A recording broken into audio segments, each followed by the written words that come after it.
Matthieu 19, 14, Jésus dit « Laissez les enfants venir à moi, ne les empêchez pas. En effet, le royaume des cieux appartient à ceux qui sont comme eux. » Ce podcast est destiné à tous ceux et celles qui veulent revenir au fondement de l'enseignement de Jésus, dont les jeunes chrétiens. Ceux qui procurent la paix seront appelés fils de Dieu.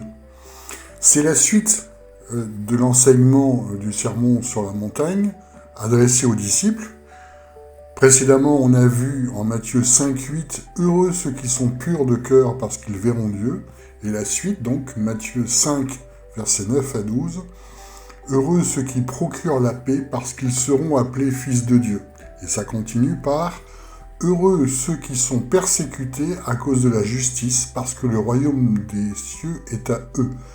Heureux êtes-vous lorsqu'on vous dira des injures et l'on vous persécutera, et qu'on dira faussement contre vous toutes sortes de mal à cause de moi. Réjouissez-vous et tressaillez de joie, parce que votre récompense est grande dans les cieux, car c'est ainsi qu'on a persécuté les prophètes qui ont été avant vous. » Donc, dans un premier temps, on va approfondir le verset « Heureux ceux qui procurent la paix, parce qu'ils seront appelés fils de Dieu ». Mais de quelle paix est-ce qu'on parle ? En Matthieu 10, 34, Jésus nous dit « Ne pensez pas que je sois venu apporter la paix sur la terre. Je ne suis pas venu apporter la paix, mais l'épée. » Donc ça n'a plus rien à voir avec ce qu'on nous dit partout. Régulièrement, le pape prend la parole pour appeler à la paix, réconciliez-vous, la paix, la paix, la paix. Les prières pour la paix, vous pouvez taper sur Internet, il y en a partout.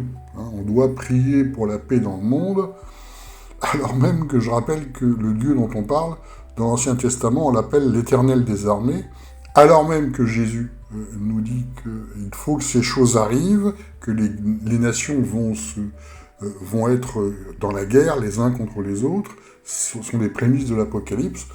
Donc on n'est pas d'accord avec ça, puisqu'on prie pour la paix, pour ce qui nous arrange par rapport à ça. Et c'est bien effectivement contradictoire avec l'enseignement de Jésus qui n'est pas venu apporter la paix sur la terre. Et pourtant, ceux qui procurent la paix seront appelés fils de Dieu. Donc de quelle paix est-ce qu'on parle ? Et vous avez aussi régulièrement des prophètes entre guillemets qui disent « Ah, Dieu m'a dit, il y aura une catastrophe sur tel pays, il faut prier pour éviter la catastrophe », ils le font, rien n'arrive, et ils disent ensuite « Voilà, vous avez prié pour éviter la catastrophe ». Et on passe son temps à prier pour des pays, à prier que tout va bien. Enfin, on fait comme d'habitude, nous imposons notre volonté à Dieu en disant voilà ce que nous, on préfère en fait. En Luc 12, 25, il y a un verset qui est équivalent à ce qu'on a vu en Matthieu. « Pensez-vous que je sois venu donner la paix sur la terre ? Non, vous dis-je, mais la division. » Et la notion de paix dans le Nouveau Testament est en fait très différente. On a par exemple en Hébreux 13, 20, « Or le Dieu de la paix qui a ramené d'entre les morts celui qui l'est par le sang d'une alliance éternelle, le grand pasteur des brebis, notre Seigneur Jésus. » Donc là, la paix, c'est pas la paix entre les hommes, mais véritablement une grande puissance par rapport à l'esprit, puisque c'est le Dieu de la paix qui a ramené d'entre les morts.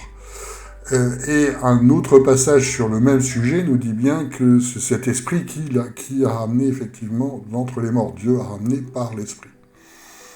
Et on retrouve effectivement à plusieurs reprises une formule rituelle, aller en paix, qui est une formule rituelle juive, par exemple en Jacques 2,16, et que quelqu'un d'entre vous leur dise « Allez en paix, chauffez-vous et vous rassasiez », et que vous ne leur donniez pas ce qui est nécessaire au corps, à quoi cela sert-il ? Effectivement, on est dans les formules rituelles comme ce qu'on a exactement en Église au jour d'aujourd'hui, va en paix. Bon. Et on retrouve effectivement cette même formule rituelle, par exemple en 1 Samuel 1,17, et Élie le juge donc, répondit et dit « Va en paix et que le Dieu d'Israël t'accorde la demande que tu lui as faite, etc. etc. » Mais ça, c'est le modèle Ancien Testament qu'on retrouve à certains moments encore dans le Nouveau. Mais en fait, c'est très différent de ce que nous dit Jésus. Parce que Jésus, en Luc 7,50, à la femme, il dit à la femme « Ta foi t'a sauvée, va en paix. Donc c'est plus du tout une formule rituelle, mais on nous parle en fait de paix surnaturelle donnée par l'esprit. Autre chose par rapport à ça. C'est pour ça qu'en hébreu, c'est le Dieu de la paix qui ramène des morts. En Luc 10, versets 5 à 6, voilà un enseignement de Jésus. Et dans quelque maison que vous entriez, dites d'abord paix à cette maison, formule rituelle. Et s'il y a là un enfant de paix, votre paix reposera sur lui, sinon elle reviendra à vous. Alors là, on voit que en fait, la paix, c'est un mouvement de l'esprit. On peut traduire par « et s'il y a là un enfant de paix », c'est-à-dire un enfant qui est touché par l'esprit. Hein, cette force surnaturelle. Votre paix reposera sur lui, donc l'esprit qui est en vous va contaminer, on pourrait dire. Sinon, elle reviendra à vous. Sinon, ça ne marchera pas. Si ce n'est pas, il n'y a pas d'enfant de paix, c'est-à-dire de ceux qui ont été touchés par l'esprit. Et on peut revenir au podcast précédent, ceux qui ont le cœur pur, qui donc va être après renouvelé par l'esprit par rapport à ça. Donc, vous voyez que ça n'a rien à voir avec la paix des hommes, en fait. C'est pour ça que, toujours en Luc 10, un peu plus loin, guérissez, Luc 19, 10.9, et guérissez les malades qui s'y trouveront, et dites-leur, le royaume des dieux s'est approché de vous. Donc, on est dans l'action de l'esprit surnaturelle par rapport à ça. En Jean 16, 33, Jésus nous dit, je vous ai dit ces choses afin qu'en moi vous ayez la paix dans le monde, vous avez de l'affliction, mais prenez courage, j'ai vaincu le monde. Donc, cette paix surnaturelle s'oppose effectivement à la persécution. C'est en fait une paix surnaturelle qui nous permet d'être vainqueurs sur les circonstances. En Juge 18.6, voilà ce qu'il est dit. Le sacrificateur leur dit « Allez en paix », formule rituelle, mais pas que. Le voyage que vous faites est sous les yeux de l'Éternel. Donc vous êtes l'être en paix parce que vous faites selon la volonté de l'Éternel. Donc on est dans une paix, là aussi, surnaturelle par rapport à ça. Et c'est vrai que tout de suite ça a été changé en formule rituelle. Hein. Je vous donne ma paix, donner la paix du Christ dans les églises catholiques, on doit dire à son voisin, voilà la paix du Christ, tout le monde est très content, c'est sympathique, ça ne sert à rien, mais c'est rituel. Hein. J'ai eu le cas dans la première église que j'ai fréquentée, qui est une église traditionnelle type calviniste, qui était ce qu'on appelait l'église réformée à l'époque. Et il y avait une petite cérémonie comme ça, c'est-à-dire qu'on était tous... c'était dans les cérémonies de l'Avent, hein, avant Noël. On était tous dans le temple, donc, assis sur les bancs en bois. Et ils nous distribuaient des bougies, on a qui allumait la bougie, et il fallait, avec notre bougie, allumer la bougie du voisin. C'est pour montrer que la lumière se transmet, enfin c'est très joli, sauf que moi je commençais à bien connaître en fait mes voisins, je savais qu'il n'y avait pas un soupçon d'esprit en eux, donc on était dans le purement assez joli. Exactement comme chez les catholiques, quand on donnait la paix à votre voisin. Et la messe catholique se finit traditionnellement par le « aller dans la paix du Christ ». Et dans les quelques messes auxquelles j'ai assisté, c'était le diacre avec une belle voix qui disait « Allez dans la paix du Christ ». Alors, c'était très joli. Au début, je trouvais ça sympathique, et quand je me suis aperçu après qu'en fait, c'était le rituel de... Voilà, tout était marqué d'avance, « Allez dans la paix du Christ ». Bon. Et effectivement, il y a des textes catholiques qui reprennent cette partie-là. Donc, Jésus, par la voix du prêtre, nous envoie à nouveau en mission, et pour cela, il nous assure de sa bénédiction, que le Dieu Tout-Puissant vous bénisse, le Père, le Fils et le Saint-Esprit. Certaines personnes ont tellement hâte de partir qu'elles n'attendent même plus la bénédiction, ou qu'elles ont déjà rassemblé leurs petites affaires, etc., etc. Puis le prêtre ou le diacre, s'il en a, renvoie l'assemblée « Allez dans la paix du Christ ». C'est bien d'un envoi en mission qu'il s'agit, nous avons offert le sacrifice de toute l'Église pour la gloire de Dieu et le salut du monde. À nous d'en être les témoins, et nous répondons, nous rendons grâce à Dieu, etc., etc. Mais chez les protestants, c'est quand même, on a un système très dérivé de ça. Hein. Régulièrement, quand je reçois un mail, ça finit par « Soyez bénis par le nom de Jésus », etc., ou que Dieu vous bénisse, ou etc. On est dans les formules rituelles. Je réponds pas, je sais très bien d'où ils ont capté ça, parce qu'on leur dit ça tout le temps, donc ils pensent qu'il faut faire ça. Ça sert strictement à rien. Hein. À chaque fois que je reçois ce genre de mail, je me pense que Dieu vous bénisse, etc. Je dis, ouais, je lui dirai. Hein. Bon. Bref. Et on est véritablement dans un rituel, la transformation donc d'un mouvement de l'esprit en un rituel que tout le monde peut faire et qui n'a plus en fait aucun sens. Continuons par le verset suivant. « Heureux ceux qui sont persécutés à cause de la justice, parce que le royaume des cieux est à eux. » C'est fort, hein ? Persécuté égale le royaume des cieux est à eux. Et on continue en « Réjouissez-vous et tressaillez de joie, parce que votre récompense est grande dans les cieux, car c'est ainsi qu'on a persécuté les prophètes qui ont été avant vous. » Et on retrouve ça effectivement de façon très claire, cette persécution, Apocalypse 16, 1 à 6, 16 versets 1 à 6 donc, et j'entendais une forte voix qui venait du temple disant aux 7 anges, « Allez et versez sur la terre les 7 coupes du courroux de Dieu, donc les colères de Dieu, la mer qui devient comme du sang, etc. Tout être vivant qui se trouvait dans la mer mourut, le 3e, versa sa coupe dans les fleuves et la source des eaux, et ils devinrent du sang. Et j'entendis l'ange des eaux qui disait, « Tu es juste, toi, qui étais le saint, d'avoir exercé ces jugements, car ils ont répandu le sang des saints et des prophètes, et tu leur as donné du sang à boire, ils en sont dignes. » Donc il y a bien quelque chose de surnaturel qui vient contrebalancer ce sacrifice, en fait, des saints et des prophètes, le sang des saints et des prophètes. Petite remarque. On voit ici, j'entendis l'ange des eaux. Alors pourquoi disent-ils l'ange des eaux ? Parce que, en fait, en Apocalypse, il y a des anges qui ont plusieurs fonctions. Apocalypse 7, versets 1 à 2. Après cela, je vis 4 anges aux 4 coins de la terre qui retenaient les 4 vents de la terre. Donc là, c'est l'ange qui s'occupe des vents. Et aucun vent ne souffla, et je vis un autre ange, et il cria d'une voix forte aux autres anges, etc., aux 4 anges. Apocalypse 14, 18, un autre ange, celui qui avait le pouvoir sur le feu, sortit de l'autel. Donc c'est très intéressant, parce que on voit que les anges agissent au quotidien, véritablement, par les lois naturelles. Et c'est exactement la vision d'Ézéchiel, où on voit les anges, et on voit ces fameuses roues, qui représentent, en fait, qui sont également conduites par l'esprit comme les anges, et qui représentent véritablement cette action de l'esprit qui s'exerce au niveau de la nature, en fait. Bon. Je ferme la parenthèse, mais il fallait quand même le préciser, tellement au quotidien, en fait, l'action des anges est importante.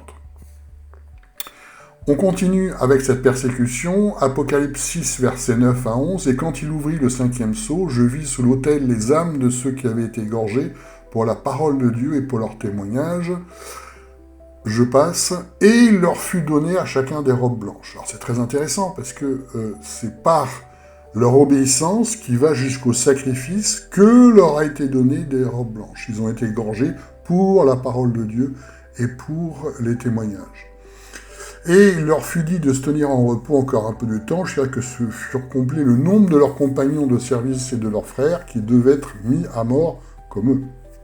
Donc, les robes blanches, pour leur obéissance, cette obéissance n'a pu se faire que dans la paix surnaturelle dont on parle, justement, de ce sacrifice. Et on voit que on est vraiment extrêmement loin de ce qu'on entend partout en Église. Ah, tu dois éviter le péché, tu dois être saint, tu dois être pur. On parle pas de ça, on parle d'obéissance, véritablement. Ils obtiennent leur robe blanche par leur obéissance. Voilà le principe spirituel dont Jésus nous parle, nous montre en fait en un apocalypse. Et pour traverser effectivement les différentes épreuves, c'est par cette paix surnaturelle qu'ils y arrivent. Hein, exactement comme Étienne qui, en étant massacré, voit Jésus. Enfin, bon, on parle de ça. Et comme d'habitude, c'est vraiment l'action de l'esprit. Tandis que, attention à ton péché, c'est autre chose. Apocalypse 18, versets 19 à 20, ils jetèrent de la poussière sur leur tête, et ils criaient en pleurant et en menant deuil, disant « Malheur, malheur, la grande ville dans laquelle tous ceux qui avaient des vaisseaux sur la mer s'étant enrichis de son opulence, car en une seule heure, elle a été dévastée. Réjouis-toi à son sujet au ciel, et vous, les saints et les apôtres et les prophètes, car Dieu vous a fait justice en la jugeant. » Donc, on voit qu'il y a deux catégories, ceux qui pensent être riches, puissants, qui s'amassent des richesses, et ceux qui sont persécutés, les saints, les apôtres et les prophètes, qui sont donc, on pourrait dire, pauvres et malheureux, mais qui traversent tout ça avec la paix de l'esprit, et la récompense est grande, puisqu'ils ont, ça leur donne véritablement une robe blanche et une récompense dans les cieux. Apocalypse 20, verset 4, « Et je vis des trônes, et ils s'assirent dessus, et ils furent donnés d'exercer le jugement. Et je vis les âmes de ceux qui avaient été décapités pour le témoignage de Jésus et pour la parole de Dieu, et de ceux qui n'avaient pas adoré la bête ni son image, et qui n'avaient pas pris sa marque sur leur front et leurs mains, et ils revinrent à la vie, et devinrent rois avec Christ pour 1000 ans. » Devinrent rois avec Christ pour 1000 ans. Voilà une récompense importante. Alors, je rappelle que 1000 ans, dans la pensée juive, c'est un temps presque infini, puisque c'est la pensée du troupeau. 1000, pour eux, c'est un troupeau tellement grand qu'on ne peut pas le compter. Donc 1000 ans, c'est pareil, puisque c'est, vous vous souvenez, pour Dieu, un jour est comme 1000 ans, c'est ça. C'est un temps très long, presque infini, à tel point qu'on ne peut pas le compter. Donc on a effectivement en Apocalypse cette récompense qui est liée à la persécution et qui est mise en regard de tous ceux qui sont les puissants et les riches qui profitent effectivement du monde. Remarquez une chose, la persécution est sur le même modèle de Jésus. Ça a été fait par des croyants, des religieux par rapport à ça. On nous parle tout le temps du monde qui va nous persécuter. En fait, ce dont nous parle essentiellement le Nouveau Testament, c'est la persécution des religieux à l'image de Jésus. En fait. Et c'est vrai, c'est bien ça le problème par rapport à ça. Paul le vit, par exemple, en Actes 23, versets 1 à 3. Paul, fixant ses regards sur le Sandréen, dit « Homme frère, c'est en toute bonne conscience que je me suis conduit devant Dieu jusqu'à ce jour. » Mais le souverain sacrificateur, Ananias, commanda à ceux qui étaient près de lui de le frapper sur la bouche, parce qu'il était en jugement, en fait. Alors Paul lui dit, « Dieu te frappera, muraille blanchie, toi aussi, tu sièges pour me juger selon la loi, et transgressant la loi, tu ordonnes qu'on me frappe. » Acte 23.6. Or Paul, sachant qu'une partie du conseil était des Sadducéens et l'autre des pharisiens, s'écria au milieu du Sandréen, « Homme frère, je suis pharisien, fils de pharisien. » Acte 23, versets 10 à 13, et comme une grande agitation se produisait, le tribun, craignant que Paul ne fût mis en pièces par eux, ordonna que la troupe descendît pour l'enlever et le conduire dans la forteresse. Mais la nuit suivante, le Seigneur lui apparut et dit « Prends courage, car comme tu as rendu témoignage à Jérusalem de ce qui me concerne, il faut aussi que tu rendes témoignage à Rome. » Et je rappelle qu'il a été décapité, Paul, et pourtant il fallait qu'il y aille par rapport à ça. Voilà un exemple effectivement de ce qu'on voit. Mais quand le jour fut venu, les Juifs ayant fait un complot firent des imprécations contre eux, même disant qu'ils ne mangeraient et ne boiraient qu'ils n'eussent pour tuer Paul. Or, ils étaient plus de 40 qui avaient fait cette conjuration. Notre plus grand danger de persécution vient en fait des systèmes religieux, des églises, tout simplement. C'est aussi le modèle qu'on voit en Apocalypse, puisque le modèle dominant, c'est un modèle où on croit le signe de la bête, c'est-à-dire que c'est un domaine religieux qui persécute, qui juge, qui tue exactement selon le modèle de Jésus et le modèle de Paul. Et ça reste tout à fait vrai. Ce que je vous ai toujours partagé dans les témoignages, c'est dans les églises, s'ils avaient pu me tuer, ils l'auraient fait. Puisque j'étais insupportable à leurs yeux, les manifestations d'esprit qu'ils voyaient, ils ne les connaissaient pas, donc pour eux ça les stressait énormément, il fallait me détruire. J'étais même dans l'église où j'ai passé 10 ans, où j'étais dans la plus grande difficulté financière, et le pasteur avait interdit à tout le monde de me donner un argent pour que j'aille plus vite, je bascule plus vite à la rue pour être, comme il me l'a dit, très gentiment, être débarrassé du problème. Bon, voilà un exemple. Mais j'ai plein d'autres exemples. Dans le même temps où je fréquentais cette église, avec toutes ces persécutions, il y avait des pièges dans tous les sens, ils n'arrêtaient pas par rapport à ça. Je fréquentais également un milieu entrepreneur dont je suis issu, une organisation, et ça se passait très bien. Alors, c'était intéressant parce que dans cette organisation, il y avait beaucoup d'entrepreneurs qui ont en fait une vision morale. Après, c'est comme partout, tous ne sont pas bons, mais beaucoup ont une certaine vision morale, une certaine vision éthique, et on arrivait vraiment à faire des choses bien. Et ils m'aidaient, véritablement. C'est eux qui m'ont fait progresser, qui m'ont donné des responsabilités au fur et à mesure. C'est eux également qui ont fait preuve de charité parce que j'avais très peu d'argent. À un moment, ils me faisaient cadeau de beaucoup de choses. 100 fois plus qu'en église. En église, ils étaient là pour me détruire. Alors, soi-disant la charité de Dieu, l'amour de Dieu. Dans les milieux entrepreneurs où, en France, on dit que les entrepreneurs, ils pensent qu'à eux et qu'à l'argent. C'est pas vrai, en fait. Il y a de tout. Et beaucoup sont en fait des personnes qui sont vraiment des personnes qui ont un souci moral, puisqu'ils s'occupent des salariés, effectivement. C'est eux qui étaient mon église, en fait, puisque je voyais la charité, je voyais l'amour, et ils faisaient tout pour me faire progresser selon mes talents. Et comme ils connaissaient en plus l'aspect spirituel, d'esprit, etc., ils étaient aussi sensibles à ça. Bon, mon église, c'était pas du tout l'église traditionnelle, qui était en fait là pour me détruire, qui faisait absolument tout pour m'enlever toute possibilité d'avoir la moindre action ou ministère. Bref. Mais vous voyez, cette persécution-là, en fait, c'est une persécution religieuse. Matthieu 5, versets 19 à 20, celui qui aura donc violé l'un de ses plus petits commandements, on est toujours sur le sermon sur la montagne, et Jésus nous dit à quel point c'est important. Celui qui aura ainsi enseigné les hommes sera appelé plus petit dans le royaume des cieux. Donc, violer l'un des plus petits commandements. Alors, ce qui va se passer pour tous ceux qui écartent à peu près tous les commandements, on n'en parle même pas. Ou plus exactement, on va en parler, mais c'est un autre chapitre. Mais celui qui les aura observés et enseignés, celui-là sera appelé grand dans le royaume des cieux, car je vous dis que si votre justice ne surpasse pas celle des scribes et des pharisiens, vous n'entrerez pas dans le royaume des cieux. Encore une autre donnée, la justice. La justice, c'est là aussi comme la paix, c'est pas juste être juste, c'est la justice comme la justice de Dieu. Exactement comme ce qu'on a vu en Apocalypse, où il y a justice par rapport aux puissances qui dominent, et il y a justice est rendue par Dieu à tous ceux qui ont été persécutés aussi. Donc c'est là aussi une justice totalement surnaturelle. Parce que si elle est comme les religieux, les scribes et les pharisiens, vous n'entrerez pas dans le royaume des cieux. En Matthieu 5, 6, on remonte un peu avant, « Heureux ceux qui ont faim et soif de la justice, parce qu'ils seront rassasiés. » Et c'est intéressant parce que Jacques 3, 18 associe justice et paix.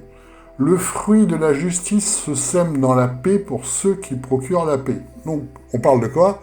On parle d'action de l'esprit, tout simplement.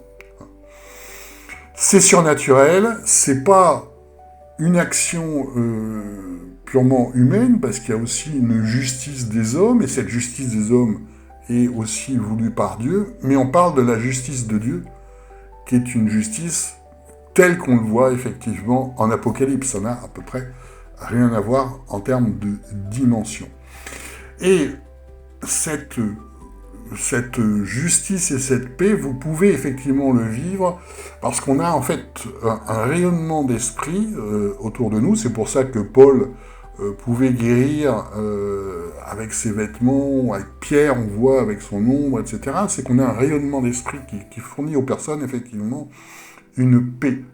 Aussi une paix surnaturelle, j'ai souvent constaté ça, et régulièrement il y a des personnes qui qui, à mon contact, ont des réactions très curieuses par rapport à ça, et j'ai rien dit, et je sais très bien qu'en fait, ils ressentent l'esprit par rapport à ça. Donc il y a aussi cette notion d'effet localisé autour de nous. Tous ceux qui se rapprochent de nous, c'est pas parce qu'ils sont intéressés, c'est parce qu'ils ressentent quelque chose, tout simplement. Apocalypse 19, 11. « Et je vis le ciel ouvert, et voici un cheval blanc, celui qui le montait s'appelle fidèle et véritable, donc Jésus, et il juge et combat avec justice. » Cette justice de Dieu est vraiment très importante. Cette justice se passe à la fin des temps. Apocalypse 22, versets 10 à 12. « Puis il ajouta, ne marque pas du sceau du secret les paroles de la prophétie de ce livre, car le temps est proche, que celui qui est injuste commette encore des injustices. » Retenez ça. « Et que celui qui est sale se salisse encore. Mais que le juste pratique encore la justice, et que celui qui est saint progresse dans la sainteté. » On va en reparler, mais quand on fait l'évangélisation, entre guillemets, comme on dit dans les églises, alors que Dieu nous dit que celui qui est injuste commette encore des injustices, et que celui qui est sale se salisse encore. On en revient au podcast précédent, quand le cœur n'est pas pur, vous imaginez bien que c'est pas un témoignage de Jésus qui va changer quoi que ce soit. Alors que Dieu dit que celui qui est injuste commette encore des injustices, malgré le fait qu'on vous dise que le salut c'est pour tous les hommes. En théorie, en pratique, on voit que ce n'est pas le cas. Apocalypse 22, 17 à 19, l'esprit et l'épouse disent, viens, que celui qui entend, toujours pareil, c'est, comme nous l'a dit Jésus, celui qui a le cœur pur qui verra Dieu, donc c'est celui qui entend. Disent, viens, que celui qui a soif vienne, que celui qui veut de l'eau de la vie le prenne gratuitement. Et on retrouve effectivement le même avertissement par rapport au fait de changer cette doctrine. Je déclare à toute personne qui écoute les paroles de la prophétie de ce livre, si quelqu'un y ajoute quelque chose, Dieu lui ajoutera les fléaux décrits dans ce livre. Si quelqu'un enlève quelque chose aux paroles du livre de cette prophétie, Dieu enlèvera sa part de l'arbre de la vie et de la ville sainte décrit dans ce livre. Vous imaginez les conséquences. Là, on parle ajoute ou enlève quelque chose. Quand change la moitié, j'imagine même pas ce qui peut se passer. Revenons effectivement sur cette notion d'eau de vie par rapport à ça, c'est-à-dire le Saint-Esprit. Vous voyez cet exemple très concret qui se passe avec la Samaritaine et Jésus. C'est intéressant. En Jean 4, versets 13 à 18, Jésus répondit donc à cette Samaritaine, « Quiconque boit de cette eau-là aura de nouveau soif, mais celui qui boira de l'eau que je donnerai n'aura plus jamais soif. Au contraire, l'eau que je lui donnerai deviendra en lui une source d'eau jaillissante jusqu'à la vie éternelle. » Ce qu'on retrouve en Apocalypse. La femme lui dit, « Seigneur, donne-moi de cette eau-là, afin que je n'ai plus soif et que je ne vienne plus ici pour puiser. » Donc, on en revient au podcast précédent. C'est quoi son intention ? L'intention de la femme, quand Jésus lui dit ça, c'est ça m'arrange bien. Tu vas me donner une eau inépuisable, donc j'ai plus besoin de me fatiguer à aller puiser l'eau en marchant. Donc, elle ne cherche que son intérêt, en fait. Vous voyez, ce passage-là nous montre effectivement tellement qu'ils cherchent simplement, en fait, ce qui les arrange, leur intérêt. Et ça continue en disant, Jésus lui dit, viens, appelle ton mari, il vient ici. La femme répondit, je n'ai pas de mari, tu as bien dit, je n'ai pas de mari, car tu as eu 5 maris, etc., etc. Et dans les enseignements, on dit, voilà, cette femme pécheresse, beaucoup de maris. Oui, mais en fait, le point essentiel, c'est que quand Jésus lui parle de cette eau de vie qui lui conduit directement, inépuisable, qui conduit vers effectivement l'éternité, la Nouvelle Jérusalem, elle ne voit que son intérêt, ça m'arrange bien, j'ai plus besoin de me déplacer, en plus il fait chaud, au puits pour puiser de l'eau. Vous voyez ? Donc, en cherchant juste son intérêt, elle montre effectivement que son cœur n'est pas pur. Avec tous ces passages-là, vous comprenez bien que la notion d'évangélisation, le témoignage de Jésus par rapport à tous ceux qui, on l'a vu dans le podcast précédent en Apocalypse, blasphèment Dieu, et peu importe ce qui se passe en Apocalypse, on n'a rien à faire, pensez bien que le témoignage de Jésus n'a absolument... Le témoignage que vous pouvez faire par Jésus n'a absolument aucun poids. Quand c'est pas fait par l'Esprit, quand ça n'est pas dirigé vers des personnes qui ont le cœur pur, comme on l'a vu précédemment, ça n'aura pas le moindre effet. Ou un effet artificiel de quelqu'un qui cherche son intérêt, exactement comme la femme samaritaine. Ah, tu me dis que dans ton église, on a le paradis, ben je vais y aller. Moi, ça m'intéresse, le paradis est gratuit. Bon, on aura plein de choses comme ça. Et donc, on voit bien que ça n'a rien à voir avec, effectivement, tous les mouvements d'esprit, parce que le point commun de tout ce qu'on voit, c'est que tout a été transformé de façon complètement charnelle. Tout ce qui est une puissance d'esprit, comme la justice, la paix, a été complètement transformé en une justice humaine, une paix humaine, faire le bien sur la terre et tout ça. Et c'est intéressant parce que je viens de voir une vidéo sur le zoroastrisme. C'est dur à dire, hein. Mais le zoroastrisme, c'est quoi? C'était dans la Grèce ancienne, ça vient d'Iran, ça c'est basé sur le prophète Zoroastre. Et vous connaissez ça, ainsi parlé, Zarathustra. Bon. Et en fait, c'est une des premières religions monothéistes qu'on trouve en Iran, mais en Grèce. Hein. Il faut bien voir que saint Augustin connaissait très bien ça, par exemple. Alors, c'est un dieu unique, et vous allez trouver, en fait, dans ce zoroastrisme, c'est vraiment dur à dire, en fait, la même doctrine que chez les catholiques. C'est pas pour rien que ça ne colle pas avec la Bible, mais que ça colle avec autre chose. Donc, le Dieu unique, appelé à devenir l'esprit actif.